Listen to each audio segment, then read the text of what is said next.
Assalamualaikum adik-adik, semangat ya belajarnya, oke kan? Semangat ya. Hari ini kita akan belajar kembali tentang pola interaksi, masih lanjutan dari interaksi antar makhluk hidup. Kemarin interaksi antar makhluk hidup satu dengan makhluk hidup lain bisa lihat di rantai makanan, jaring-jaring makanan, piramida makanan, dan aliran energi. Nah, sekarang kita akan belajar pola interaksi seperti apa. Oke, pola interaksi antara makhluk hidup ada yang disebut dengan netralisme, ada kompetisi, ada predasi, dan ada simbiosis. Kalau netralisme itu tidak ada kompetisi yang kita lihat. Contoh nih, misalnya ada burung pipit dan burung bangau.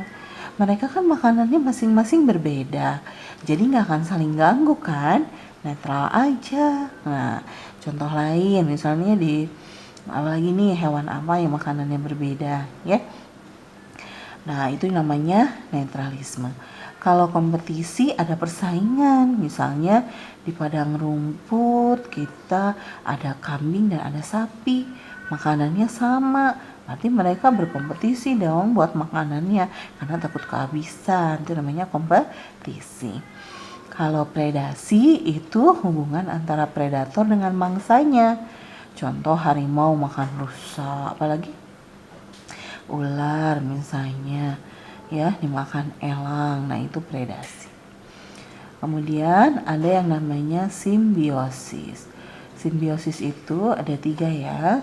Mutualisme berarti dua-duanya untung nih. Plus bunga dan lebah. Bunga dia dibantu lebah untuk proses penyerbukan, dia untung. Lebah dibantu nih karena dia dapat makanan dari bunga, dari sari madu. Dua-duanya untung ya, berarti plus namanya mutualisme. Kalau komensalisme itu untuk hiu, ikan hiu dan remora. Kalau kalian lihat ikan hiu itu di bawahnya pasti ada ikan-ikan kecil namanya ikan remora. Kalau ikan remora dia untung karena nggak mungkin dong ada hewan lain yang akan nyerang remora karena dia letaknya di bawah ikan hiu ya. Nah, selanjutnya kalau ikan hiu ya nggak apa-apa ada ikan remora juga. Toh ikan remora dapat perlindungan, dapat sisa makanan dari hiu, hiu biasa-biasa aja. Nah, kalau parasitisme contohnya kutu rambut nih di kepala manusia, gatal-gatal kan, manusianya rugi deh, kutu rambutnya enak ya, dapat makanan.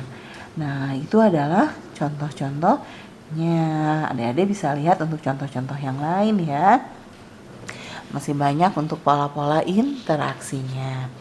Nah, selanjutnya bagaimana nih peran organisme berdasarkan kemampuan menyusun makanan ya.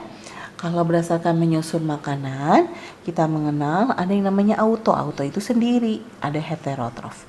Kalau autotrof itu tumbuhan hijau yang membuat makanan sendiri melalui proses fotosintesis.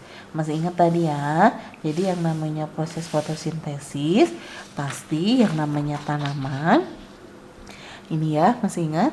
Dia melakukan proses fotosintesisnya di daun. Berarti dia bisa menghasilkan makanan sendiri. Dia pakai untuk sendiri dan dia juga tanaman itu dimakan oleh hewan ya.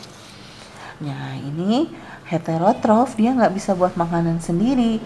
Heterotrof inilah yang kita bagi menjadi 3 ya, ada karnivora, herbivora, dan omnivora. Omnivora pemakan tumbuhan dan hewan, herbivora pemakan tumbuhan, karnivora pemakan hewannya. Oke, cukup sekian penjelasan dari kakak untuk interaksi makhluk hidup atau ekosistem. Kita cukupkan di sini. Adik-adik baca dari video awal ya sampai video ini. Kalau ada yang mau ditanyakan silahkan di komennya. Jangan lupa like, share-nya, dan subscribe di Micha Official. Assalamualaikum.